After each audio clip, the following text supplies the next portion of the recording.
You can get fucked up playing You soccer. can listen. Like, those motherfuckers are going. I mean, it's obviously not even in the same ballpark as the NFL. Like, and you know what? There was a old school guy. I'm not going to name any names. There's an old school cat that said that there are more concussions in soccer than there are in football. And I wanted to uppercut him right there, just like, just give him one, just to be like, all right, there goes. There's one. There's another one. concussion added to it. I'm like, no, there's fucking not. It's probably just because like, yeah, all right. There's a few head-to-head like collisions. Yeah, like, no, everyone's heading at the same time. Like, nah. Yeah. Listen, there's no chance. There's at least 1 or 2 concussions every game in the NFL. Like, I'm not trying to hear that. There's no chance. And if there's not concussions happening, you're chipping away at a concussion with all these fucking hits, you know? And like the ones that aren't even like in the data. Like, there's been a time where I've gotten a concussion. I don't say shit to anybody. Exactly. I'm trying to fucking play. I'm not trying to leave this game. Exactly. I get up like, oh shit, what the fuck just happened? Now, is that something that is that how serious is that amongst like locker room banter and the guys and are there guys like pudding brain?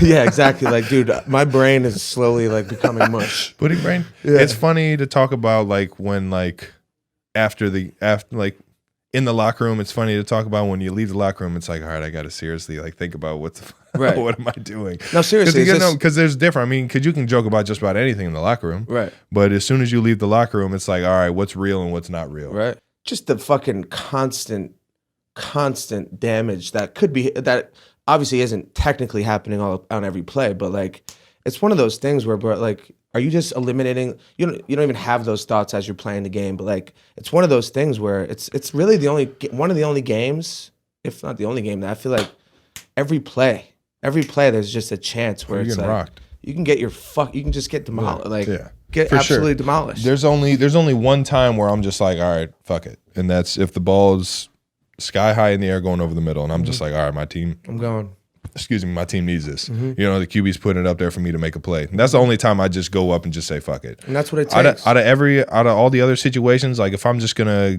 put my head down and try and run through a guy, like all the other like small tiny decisions, I might go ahead and just try and make a move to get around him instead of trying to go through him anymore. Because once you have one, you realize, all right, I can't. If I get a concussion, I'm not. I mean, you're hurting your team more, that 2 yards that you might get or whatever, versus the longevity that you can offer if you're making the right decisions. Exactly. Yeah. Willie Lanier, Hall of Famer, Kansas City guy, taught me that. He was like, listen, I just realized I got to put myself in a smarter position. I can't just keep throwing myself in the opportunity of getting concussed. Right. I was just like, damn. What do you have, one?